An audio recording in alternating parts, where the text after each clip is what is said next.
All right, guys, so one of the big things I always get asked at this time of year is, should I go get fit? Well, the short answer is yes, because I see it on a daily basis. We have excellent fitters at Mistwood Golf Club that do fittings and they get people tons of yards and all that.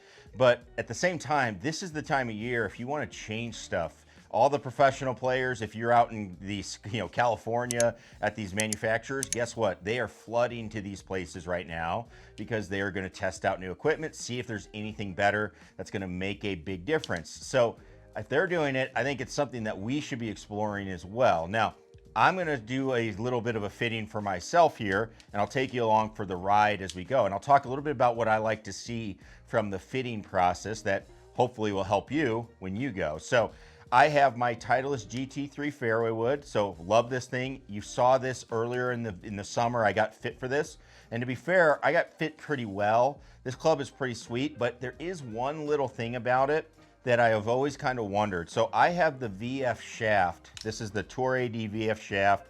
I had the 6X, which is this one, in my bag for the whole rest of the summer. So it's the 6X, meaning 60 grams of weight or just about that. And we have an X Flex. Now, the one thing that I was kind of wondering is I have a 6X, same shaft, but the driver shaft in my driver.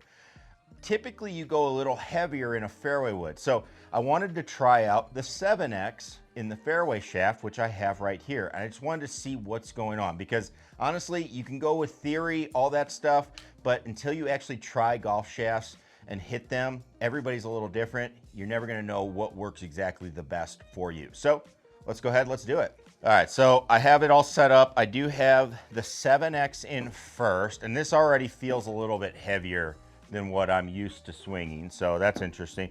People that'll say like, oh, does a 10-gram difference make it matter? It definitely does, because right away I can feel it. So we'll go ahead, we're gonna get 5 shots. In reality, you're gonna hit more shots, or you should probably hit a few more shots if you're getting fit with a club, but we're gonna hit 5 just for the sake of the video. Well, that was a hot start. That felt really good.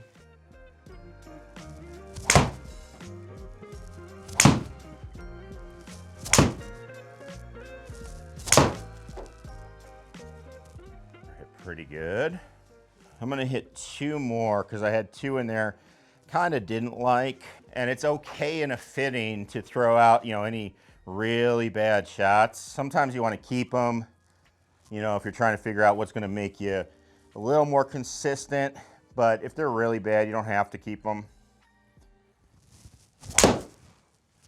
We're not judging 100%. Like that one I'm going to keep. I didn't hit that one very good, but I'm going to keep it because it's decent, and it's a shot that I realistically could hit. Okay, there's those. All right, we got to switch it up. Let's get to the 3 wood. So then these are going to be the regular, or regular meaning my gamer, the 6X. So one of the best things that's happened is now we can switch these guys. So we're going to do it on the same settings. So we still want it on B2. That's where I play from on the Titleist system. So we want to be comparing apples to apples.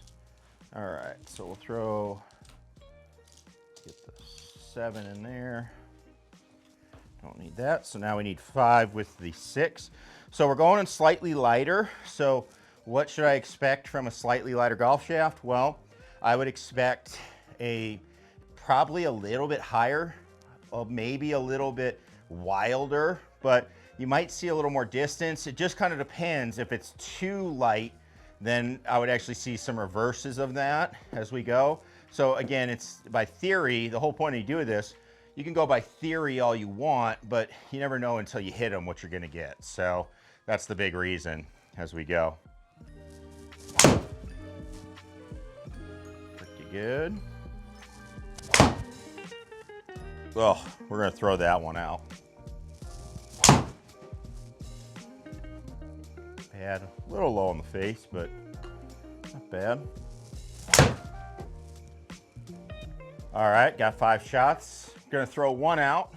All right, so we got our data here. Let's go ahead, let's take a look. So I've got the summary tab open in Flight Scope, and let's take a look at what we have going on. So we have the 7X on top. We have the 6X. Again, these are both Graphite Design Tour AD VF shafts. So they're obviously very nice shafts, but it doesn't matter what shaft, if how expensive it is. There's plenty of stock options out there nowadays that you can look at. But you can start looking at 10 grams of difference. They're essentially the same shaft, except there's 10-gram difference. And I'm pretty dialed in my fit, but I'm trying to see if I can fine tune it just a little bit more. So what happens as we go through this? Well, one of the things that I look at is distance, right? How much is that ball traveling? Now, I look at carry distance pretty much on everything because roll out on a launch monitor, you know, who knows how firm or fast any of that is. I care about how far I'm hitting it in the air to cover hazards, stuff like that. So you can see on this, the 7X, which is actually a little surprising, goes a little bit farther than the GT3 with the 6X. Now, that's just something that's kind of, it's a little bit different because the club speed drops a little bit with the 7X, and that's something that typically will happen.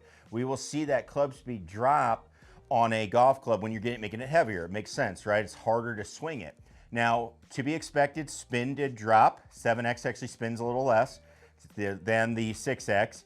Kind of have to decide how much spin I want. I'd probably be okay with that. I tend to spin it too much, so anything that's bringing spin off I like. Interesting that the ball, I'm tending to get more of a fade with the 7X and more of a draw with the 6X. One note, this is only 5 shots with each, by the way. That's something to keep in mind. So I would hit a lot more shots to make a final decision, but you can see I'm hitting smash factor very similar as we go. And there we go. So it's like, hey, Scott, what would you want? Well, I'm actually hitting the 6X a little bit straighter on average. If you're just looking at this number, this lateral here of what we have going on, you would say, oh, that's a slam dunk. You're hitting them about the same distance, maybe a little less spin, but you're hitting it almost 2 yards straighter with the 6X. So why wouldn't you play the 6X? Well, the big thing that we have to look at is I want more distance. Distance should be the number one thing you're looking for. We want to try to get that distance up. If I go up 1 yard of distance, I can actually sacrifice 2 yards of dispersion, and that club is still going to be better for me from a purely strokes gain standpoint. So for every yard you go up, you can lose 2 yards of dispersion, and it's still actually okay. Now, all right, so we've got our clubs here in the detailed. What I'm going to do is I'm going to select one club at a time. So let's look at some of the more detailed dispersions, because this is pretty tight. It's a pretty tight decision. So if we go into detailed mode, what I can start seeing at the bottom of the screen is that I actually start seeing some deviations. How tight or how consistent is the golf club essentially that we're looking at? So you can see here with the 7X club, I have a deviation of 7.6 on my carry yardage, and then I've got 10.2 to the right. It's really the 10.2 that I'm worried about as we go. We're looking at that. That's our deviation. So let's go to the 6X. Let's see what we got. We'll just switch these out. All right, so we have a 5.9 deviation, and we have a 6.2 lateral deviation, 5.9 deviation on that distance, and then a 6.2 on the lateral. So when we start looking at it from that standpoint, I think it becomes a little bit more clear that for right now, the 6X is actually the better option for me, just from being a touch more of a consistent, club in the bag. Okay, so a couple reasons that could be. It could be it's just a little too heavy, so it's a little tiny bit harder to control. All of that. It's just one of those feel type things that you get. Again, when we're kind of getting to this point where it's too close, it's so super close with numbers, a lot of it's going to come down to what we feel. But again, for somebody that maybe isn't as fit or has clubs that are as fit as mine, you might see a lot bigger difference, and it's going to be a lot more apparent, like, hey, that is the best option for you, especially when you're looking at yardage. We see that all the time as we go through. So just some stuff that you would look at, and this is the type of stuff that you can do in a fitting. This is what you're going to be doing. So this is why it's really, really helpful. It makes you really confident that, hey, I'm investing in this club. This is going to be the best one for me. And then I can take that, go work on my game, all that stuff, and I'll know that that equipment's going to work as we go through.